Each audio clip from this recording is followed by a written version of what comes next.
Ndagira ngo wumve iri jambo rikomeye cyane rishobora kuba ryagufasha mu buzima bwawe bwa buri munsi. Buriya nugendana n'umuhanga uzaba umuhanga, nugendana n'umuswa uzaba umuswa, nugendana n'umukire nawe uzaba ufite amahirwe menshi yo kuba umukire, ariko nugendana n'umukene nawe uzaba umukene. Izi ni virusi zigenda zandura bitewe n'aho uyikuye. Ni kenshi uzagenda ubona abantu b'abakire bagendana, batumirana, ndetse n'abana babo wagira ngo hari ikibabwira yuko bagomba kugendana. Abana b'abakene nabo uzasanga bagendana, banagendana, ariko iyo wigobotoye ugafata umwanzuro, kuko buriya ubukene bubi ni mu mutwe, ukamenya icyo ushaka, uzagendana na ba bandi twita abakire. Kuko buriya gukira, ikitwereka ko wakize ni uko ufite amafaranga, kandi burya amafaranga agendana n'ibitekerezo bizima. Iyo udafite ibitekerezo bizima niho hahandi bavuga ngo uriya muntu yasitaye ku mugisha. Iyo wasitaye ku mugisha rero, ni cya gihe uwumarana igihe gitoya, kuko ibitekerezo byawe ntabwo bikwemerera gutunga ayo mafaranga. Ari nayo mpamvu rero habaho amasomo yigisha ibijyanye no gutunga amafaranga, ibijyanye no kumanaginga amafaranga, ariko ntihazagire uzakubeshya, nta mukire w'injiji ubaho. Ndabivuze, nimba ushaka rero gukira, cyangwa ushaka gutera imbere, cyangwa ushaka kugira ubwenge, gendana n'abanyabwenge. Kandi nimba ushaka gusenga, gendana n'abasenga.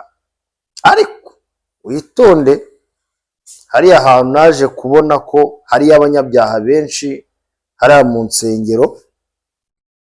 Abanyabyaha bakomeye bagiriwe amahirwe ntibakatirwa n'inkiko, bajya kwihisha mu rusengero. Ariko nuramuka ugezeyo uzirinde, ndabikubwiye. Impamvu ni iyi: uzamurakaza iyo ari umurozi, azongera bwubura kuroge. Uzamurakaza iyo ari umwicanyi, kuko yarabyihannye, azakunangura. Uzamurakaza iyo ari umugambanyi, azakugambanira. Igihe wisengere gusa ko ibyaha n'ibisa nabyo, ubundi witurize. Ariko hariya hantu hariyo abanyabyaha benshi. Atwara nabi umugabo bazamutwara, zitwara nabi umugore bazamutwara. Ngo ndavuga hariyo n'abasambanyi. Uko bose bajyayo hari ibyo bashaka kurokorwa, ariko wowe nujyayo uzi ngo ugiye gushaka Imana, uzayishake. Kuko hari igihe bazakwigisha idini, ntibakwigisha ibijyana mu ijuru. Barahari bigisha idini ariko batigisha inzira ijya ku bwami. Ariyo mpamvu Bibiliya ivuga ngo mureke urukungu rukurane n'amasaka, nyir'umurima naza azafata urukungu arushyire ukwarwo arutwike, n'amasaka nayashyire ukwayo. niko ijambo rivuga. Abo nabo irabakeneye kugira ngo wa munsi baba bakomeje guhinduka koko, za kamere zose barazihinduye, abahindure cyangwa nabo bitaba Imana nabo bamusange, nuko ubuzima baba bumeze nuko baba bwesitaye. Ikintu ugomba kumenya, nugendana n'abantu bakunda kunyunguta icupa, ibyanga byakunda nawe uzarinyunguta, uzarinywa bitinde bitebuke. Hari igihe bakuganza, iyo utabaganje ngo bahindure. Wirinde rero, umenye aho mugendana, ko umunyarwanda yaciye umugani aravuga ngo mbwira abo mugendana nkubwire uwo uri we. Ibyo ukora byose rero menya abo mugendana abo ari bo, icyo ushaka gishakire mu bakigezeho cyangwa mu bafite umuvuduko wo kukigeraho. Hari agatabo nimugoroba naraye nsomye nimugoroba, nsanga harimo umugabo wo muri Leta Zunze Ubumwe za Amerika wari umaze kugira imyaka 46, yamaze kubona yuko ashaka ubukire, ariko akabona ubukire atarimo kububona.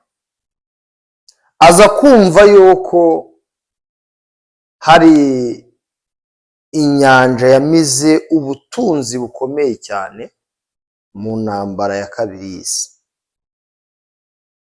Arangije, igihugu cyari cyaradekaraye ko cyamaze guhomba, ko bavuga yuko ubutunzi bwari buri muri iyo nyanja bwanganaga na miliyoni 4,500 by'idolari. Arangije afata umwanzuro aravuga ngo ubu butunzi ngomba kujya kubushaka ku myaka yanjye 46. Nta mpamvu yo gucika intege. Ubwo bamwe dutangira kuvuga ngo mu myaka 40 haba hamaze gucika intege z'imitekerereze n'intege mu mikorere. Ariko aravuga ngo sinacika intege mu myaka yanjye 46. Afata abana be, afata bakazana, afata n'inshuti, ati muze tujye gushaka ubutunzi muri iriya nyanja. Bajyayo, abana bamwe barapfa, bakazana barapfa. Urumva bahize umwaka wa mbere, uwa kabiri, uwa gatatu, uwa kane, inshuti ziragenda, hari n'abakazana bamaze gupfa n'abana be. Ku mwaka wa 7 byasigaye n'inshuti nkeya n'abana be 2, ariko we akomeza guhatana. Ku mwaka wa 8 nibwo yabashije kubona bwa butunzi, ariko kubera ko yari afite intego, yari afite focus.